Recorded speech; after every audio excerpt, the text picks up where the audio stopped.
more. Well, it's Friday here on Good Things. We're finding out more what's playing in the movies. We've got Tanya, our in-house movie critic, and the music gives it away. Yes. So this is Mississippi's weekend to shine in the theater. It really is. Yeah. I mean, Mississippi's everywhere. Oh my gosh. Yeah, I just got back from seeing it, and I'm on a high right now. I really, really loved it. I thought it's very different. It's not like a dramatic, type movie. It's basically music the whole way through. A lot of mashups of Elvis's hits with current artists, which I thought was a very interesting take. And it's kind of narrated by Colonel Tom Parker. And of course, we know that Warner Brothers bought the book from our Mississippian, The Curious Life of Elvis Presley's eccentric manager. Anyway, James Dickerson from Mississippi. Which will be on Good Things Monday. Yeah. Y'all want to chime in for that? Yeah. So, at first I thought, okay, this is really a story about Tom Parker. But as it progresses, it's a long movie. It's like 2 hours and 45 minutes. But they really cover everything. I felt like I got to know every person in Elvis's life, including Elvis, a little bit better. But, gosh, I mean, the kid that plays Elvis is so good. I mean, he is Elvis, and it's just like I had to do a double take a few times because he's got the voice, and he did do his own singing as young Elvis. When he gets a little bit older, they did mash up some of Elvis with his voice, but he's got the moves, and I've always been an Elvis fan. My mother was a big Elvis fan, and so I grew up watching his movies and knowing all of his music, and so a lot of the performances we see in this movie, I've seen them 100 times, and it's like I felt like I was watching Elvis. I mean, he really does a great job. That's really exciting to hear. Yeah. What do the critics say? Well, I mean, everything I've seen is it's great. It's exciting. Yeah, it's getting great reviews. The Critics' Choice Association has given it the Critics' Seal of Distinction, which, we were talking about that a couple weeks ago. Not very many movies get it. And is this another one that got paused because of? Has it been? I feel like it's been, or maybe because I know it's been in the work for a while. Yeah, they actually were doing pre-production. They were just a few weeks away from filming when Tom Hanks got COVID. You remember he was our first celebrity, and this is what he was working on.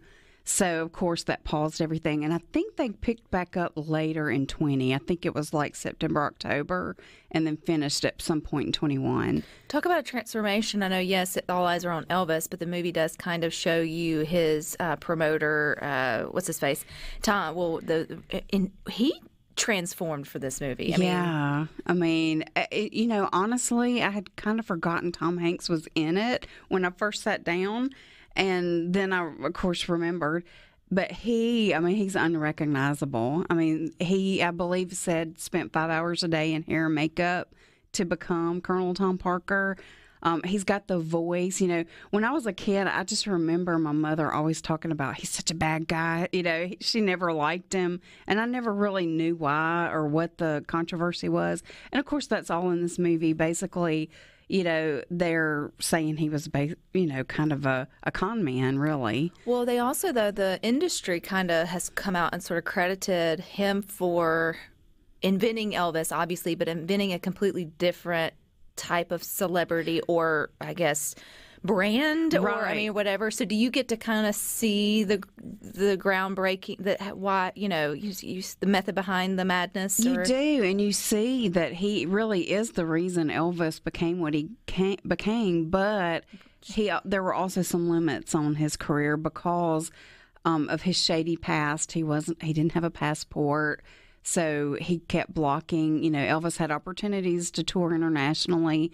It never happened because the Colonel stopped it, just because he was trying to protect himself. He always had excuses, and everybody around him believed him.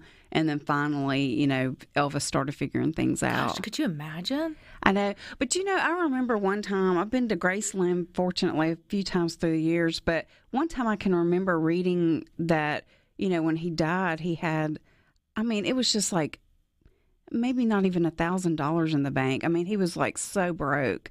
And of course, now you see what Graceland has become.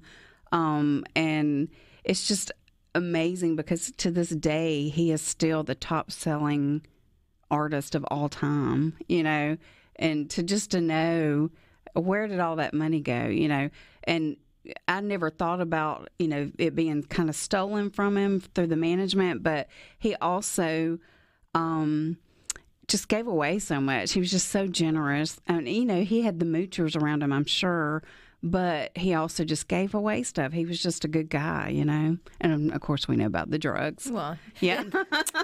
Just that probably, little detail. That little bitty detail that, that just sort of took a turn for, it never turns out well for most folks. But, that's exciting for them to go see. Anything else that's coming out on? Yeah, there's another one called The Black Phone. And this is a horror movie, and I'm not going to see it. I'm sad to tell you. I think I saw this one, and my husband asked, is Tanya going to go see that one? I said, probably not. Yeah. I will go see some of this genre, but the reason I will not be seeing this one is because there's a 13-year-old boy in peril. I can't take that kind of stuff because I have a 13-year-old boy. And then also the bad guy wears a mask, and I do not do masks. I mean, they freak me out. So, but I will say that the bad guy, he's called the Grabber. He abducts children or adopts Sounds like people. A great date night. And anyway, they're locked away in this soundproof basement with this inoperable phone that mysteriously rings. Stop. And so the kid, picks it up, and it's the voices of people that have died, and they're trying to keep him from dying. But the Grabber is played by Ethan Hawke, which is kind of appealing. If I was ever going to see a horror movie, I mean, he would draw me in, but I cannot do the mask thing. I mean, he wears a really, really creepy mask. Yeah, I can't do it. I saw it either. I mean, and it's just, you know what? You go see it, and then next Friday when we're back, you can let us know your review for it. I mean, yeah, I'm pretty sure that the people that are going to see Elvis are not interested in Black Phone and vice versa. So I'm sure they'll both make lots of money this weekend. But yeah. I don't know. I just feel like it's just, but I never got into Saw. I never got into any of the, I mean, The Ring did it in for me. That was I think that's the last horror movie I saw in theater, and I have still not the same. So, yeah. You know what I mean? I get it. But I'm also the kid or the still grown woman who can go through a haunted house and come out in tears, even though I know it's fake. It's like but it's not. Yeah. And so I just, I'm with you on that one. I think you'll be fine not seeing it. Yeah. My feelings to have. There's a third choice that's just as different from the other two. What is that? Out of left field, and it's streaming. What is it? It's not for the kids, but it may be a blast from the past for some of the adults. It's Beavis and Butthead Do the Universe. No. It completely snuck up on me. I didn't know they were making it, let alone that it was getting released. Apparently, it came out yesterday. Yeah, I missed that too. I can't wonder why. But I will admit, I probably wasn't really looking for it. For that one. But going back to the Elvis one, though, speaking of kids, I mean, if they were into it, is it a safe movie to take them to? It is. I mean, there's a little innuendo in there. I'm here to tell you, when the Elvis first hits the stage and does his signature moves and the girls freak out, it was so funny to me. It was so cute, such a cute scene. Panties flying on the... Yeah, there was a little bit of that. But yeah, I think it's okay. I mean, they show the drug use a little bit, that kind of thing. But a little bit of language, definitely arguing, that kind of thing on screen. But, honestly, I don't think younger kids would have any interest in this. I think it might appeal to older teenagers just because some of their favorite contemporary artists are contributing to the soundtrack. So they may be, interested in hearing that. And I thought it was kind of a cool way to spin, put a new spin on some of his music. The new Minions movie, is it out this weekend? It is out July 1st. So we got one more weekend, Yeah, one more Jeff. week. So that'll be ready for your 4th of July weekend. And then the following weekend, we've got Thor, Love and Thunder. So lots of big stuff coming. And then later in July, we've got the new Mission Impossible. Oh, because Tom hadn't had enough success this summer. Let's just go on and... And since I saw you last, I actually went to see Top Gun again. I mean... I was getting my hair done today, and my hairdresser confessed that she had just seen the original Top Gun, and she said, Rebecca, I cried when Goose died. I said, well, you're going to have a hard time in the new one. Yeah. How can it be? You're almost 40 years old, and you hadn't seen it yet. But I said, well, get in there and see it before it gets out of theater. But I would assume we would have all summer to see Top Gun. Yeah, I feel like they're not going to take it off anytime soon. All righty. Well, we'll see you next week. Sounds good. All right, stick with us. We got more for you up next.